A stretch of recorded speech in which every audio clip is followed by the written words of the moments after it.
Alrighty guys, it is Carnifex Another Nerd this video, and it is time for the bottom of the barrel, the T4, T5. They're in the game, and that's pretty much it. So, first and foremost, Eric is not one of those people, but I'm making a little edit based on some of the conversations I've been having with some peeps. I still defend my initial position that he is not... He's not tier 1.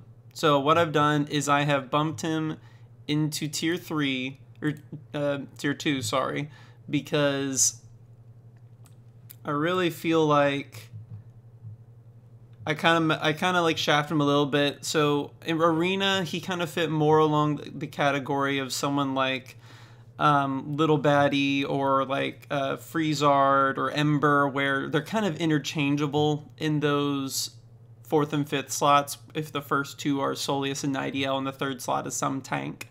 While again, like Cruel, right? Where is she at? Where's she at? While Cruel is certainly like the best 4th to throw in there, you certainly can still climb all the way to the top with Eric as one of those. So I gave him a little boost there.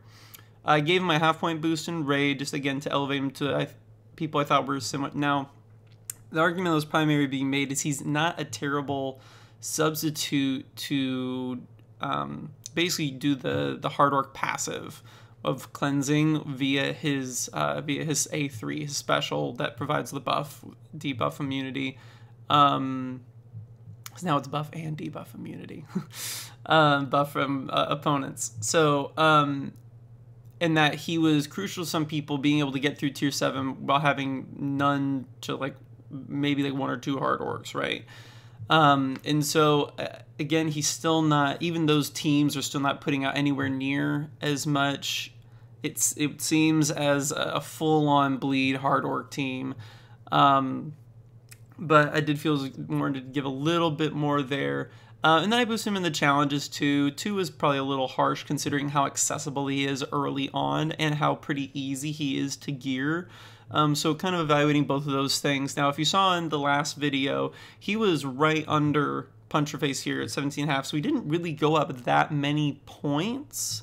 But it was enough that put him like, hey, at 21, I can't put him in tier 3. I gotta bump him up to tier 2. I was a little hesitant to put him in there because I hate putting like the 5th slot person in there, which for humans, I mean, I think the no-brainers are Soleus, Freezard, Little Baddie, Cruel, and then Shieldbreaker is kind of the same, just depends on the content. So anyway, I have boosted Eric Shieldbreaker up to tier 2. I listen to you guys, and I'm willing to admit whenever I'm a little off target there. So let's take him out of this list of Garbanzo, and let's go ahead and get into it. So we have 2 tiers we're going over today because there's not that many of them. It's almost as the two tiers combined. And that's one of the things too, like I kind of did have to work to put some people in these tiers because I wanted to have some, like I can't just say everyone's good. Oh, everyone's. They have done a pretty good job in this game of giving something for everybody to be useful in. But at some point, there's still just characters that, by comparison, and that's the whole thing. It's by comparison what is provided here.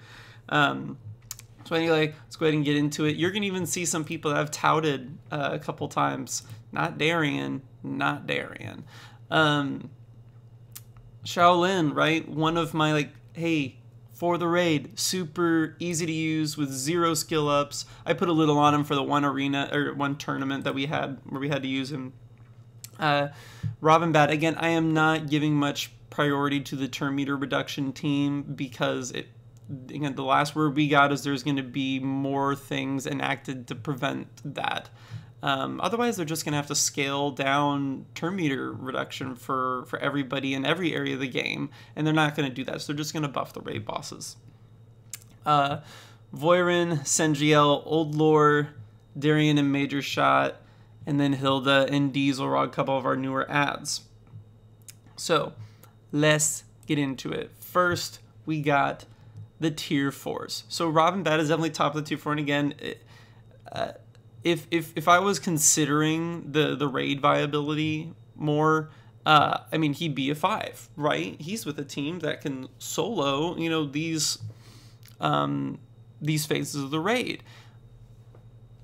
But so if we go into him real quick,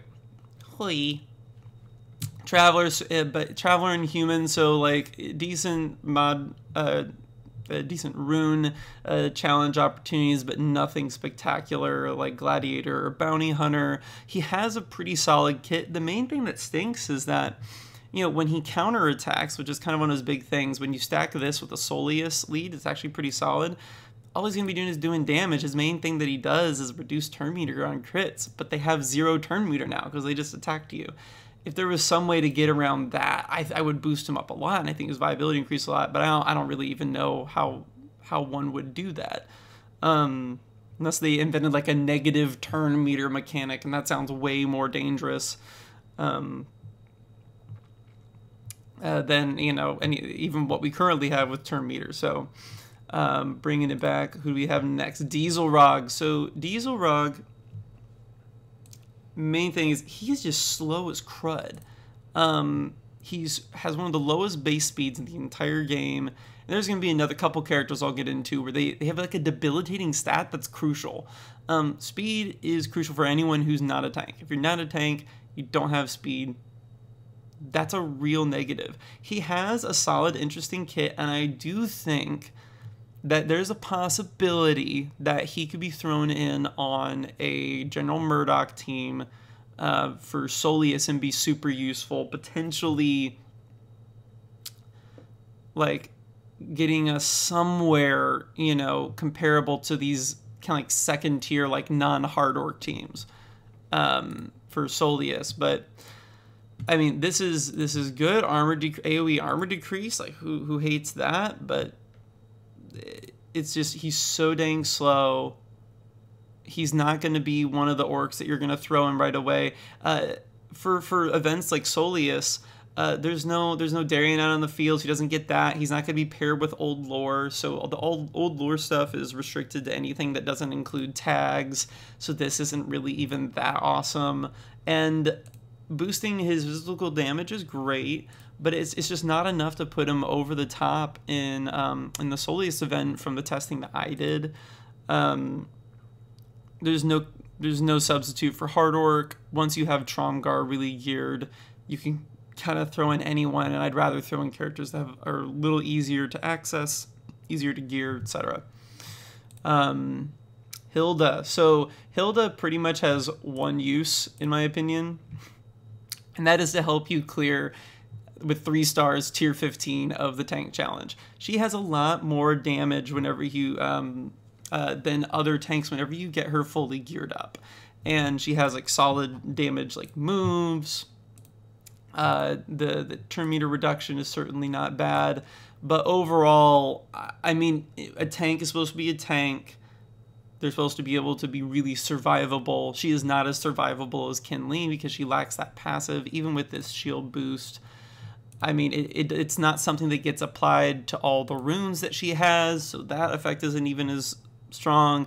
In the end, Kinley is by far the superior panda tank, and since oh, and sorry, the other thing, so just two very like niche uses. She's the only traveler tank, so it's very possible that she could be really useful in clearing the traveler rune challenge earlier than you would have. But she is a little staunchy on the gear. Her gear rate is no joke. So that's your Hilda. Your Hilda spiel. Shaolin, I've talked about, again, basically you don't have to put anything on him ability-wise. Get him to like gear 7, gear 8, and he's going to help your teams do a bit more damage than they would have in the raid against Aircharks. He's going to knock off all those scales half the time. But other than that, doesn't really have anything. Nothing tag-wise that's interesting at all. He's just doing panda stuff and like the DPS challenge, and it's just totally not worth it. Sengiel, pretty much the one thing is being good with Phalia. You can use him as your 5th in the the healer challenge, because since he's order, he gains the benefit of Patriarch Chi's lead, but he is, I mean, he is there to not die. He is doing nothing else in that. And Mortha, to me, is just as good, and she's easier to gear up to, like, gear 10-ish, and you have to gear her for other things. No big deal. Sengiel. In old lore, essentially, kind of like, you know, Shaolin Sharp, where he is the multi-hit, and that can help you some in the Arachar raid. We may see something where once Thanessa comes out, where we see a little more viability come out of him for niche situations. But the problem you run into, I think, with goblins is that even if you go, and this is kind of like little getting ahead of ourselves for General Murdoch, right? When we get General Murdoch, he's 100% in. Obviously, a goblin team, and he's the lead. When you get Thanessa, she will obviously 100% be a part of that team, which also automatically means you're bringing Amara into that team. So I have these four, and potentially Dieselrog if I'm not going Goblin exclusive, but Goblin predominant, just like I include Nightiel on, you know, a lot of Soleus teams, as long as it's not humans that are restricted. You're kind of stuck looking, and you're saying, well, do I go with total Blitzkrieg, right?